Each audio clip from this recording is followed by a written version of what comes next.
much political support for comfort.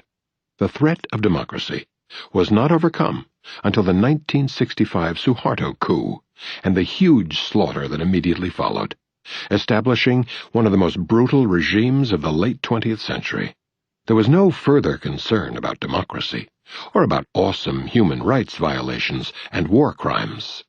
Suharto remained our kind of guy, as the Clinton administration described him, until he committed his first real crime in 1998, dragging his feet on IMF orders and losing control over the population.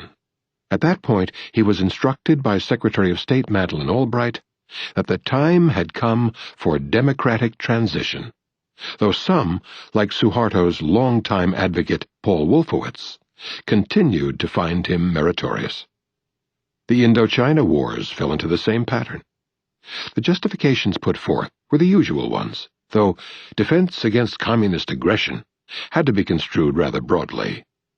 It was necessary to portray France as defending Vietnam from Vietnamese aggression, while it sought to reconquer its former colony. Thus, Canada's Nobel Peace Prize laureate Lester Pearson identified the outside threat to Vietnam as Russian colonial authority, although there were no Russians in sight, but tens of thousands of U.S. armed French forces in plain view. The U.S. Joint Chiefs of Staff defined aggression in Southeast Asia to include aggression other than armed, that is, political warfare or subversion. Adlai Stevenson and John F. Kennedy railed about internal aggression and the assault from the inside manipulated from the north. By the north, they meant the northern half of Vietnam, divided by the United States, after it undermined the 1954 International Agreement on Unification and Elections, which it recognized would have come out the wrong way. In January 1963, after reports of military success, Kennedy informed the country that the spear point of aggression has been blunted in South Vietnam. His close advisor, historian Arthur Schlesinger, described 1962 as not a bad year, with aggression checked in Vietnam. 1962 was the year when Kennedy sent the U.S. Air Force to bomb South Vietnam, authorized the use of napalm and chemical warfare to destroy food crops and ground cover for the indigenous resistance, and began the programs to send millions of South Vietnamese to virtual concentration camps, where they could be protected from the guerrillas, who admittedly they were supporting. The administration's own primary sources reveal that the major provinces in the South were being taken over by indigenous forces, roused to resistance by the brutal repression of the U.S. client state in southern Vietnam, with only reluctant support from the northern part of the divided country. The public and internal record until Kennedy's assassination in November 1963 reveals no hint of departure from his insistence that the United States must stay the course until victory was achieved over the assault from the inside.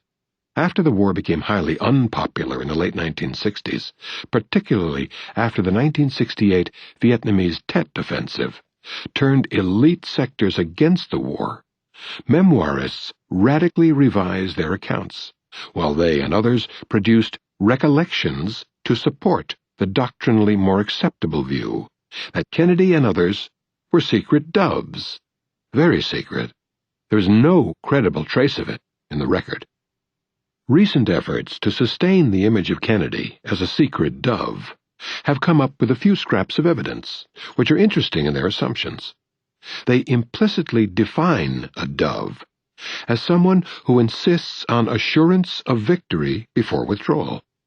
Kennedy's position throughout, one of the rare examples of non-trivial new evidence adduced in these efforts, is a White House communication instructing John Kenneth Galbraith, the ambassador to India, to tell Indian Foreign Secretary M.J. Desai that if Hanoi takes steps to reduce guerrilla activity, we would respond accordingly, and if Hanoi were to stop the activity entirely, we would withdraw to a normal basis. In short, if Hanoi will somehow find a way to terminate the indigenous rebellion against the U.S.-imposed terror state, then the United States will leave its client in place and be satisfied with victory. The Kremlin would have been happy to convey a similar offer with regard to Afghanistan in the 1980s. The real reasons for the U.S. assault on Indochina are conventional. Washington feared that an independent Vietnam might be a virus infecting others, perhaps even resource-rich Indonesia, and eventually leading Japan, the superdomino, as Asia historian John Dower termed it, to accommodate to an independent Asian mainland, becoming its industrial center. That would in effect have established the new order that Japan sought to create by conquest in the 1930s. The United States was not prepared to lose the Pacific phase of World War II shortly after its military victory. The pre-World War II diplomatic record indicates that there was no fundamental objection to Japan's new order, as long as the United States maintained free access to it. And with its much broader post-war ambitions, Washington intended to provide Japan with some sort of empire toward the south, in George Kennan's phrase, something like the New Order, but within the U.S.-dominated global system, and therefore acceptable.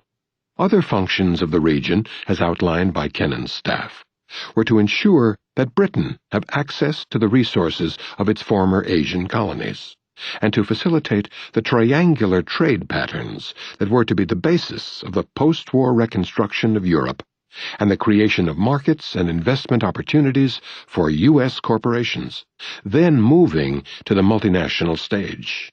These plans might have been disrupted by a Vietnamese virus, if it were not contained. The proper way to deal with the virus is to destroy it, and to inoculate those who might be infected. In this case, the virus was destroyed by demolishing Indochina. The broader region was then inoculated by the establishment of harsh military dictatorships in the countries susceptible to infection. Indonesia was protected by the staggering mass slaughter of 1965. A gleam of light in Asia, the New York Times exulted.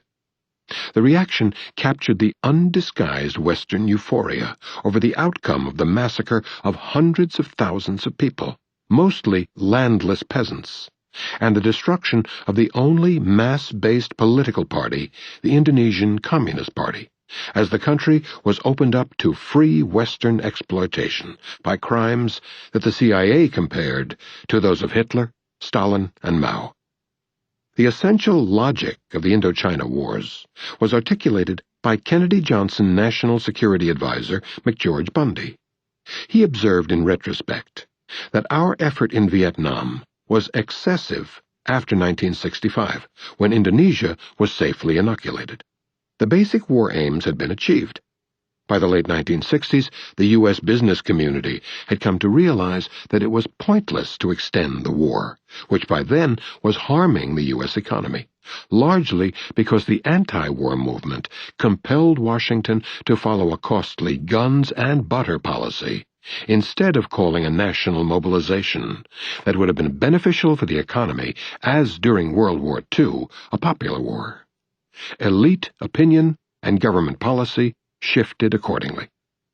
Across the political spectrum, the outcome is described as an American defeat, which is true if we keep to maximal aims.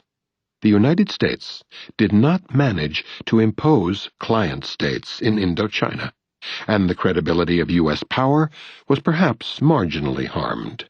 But in terms of its basic war aims, the United States prevailed, as one would expect, given the enormous disparity of means of violence.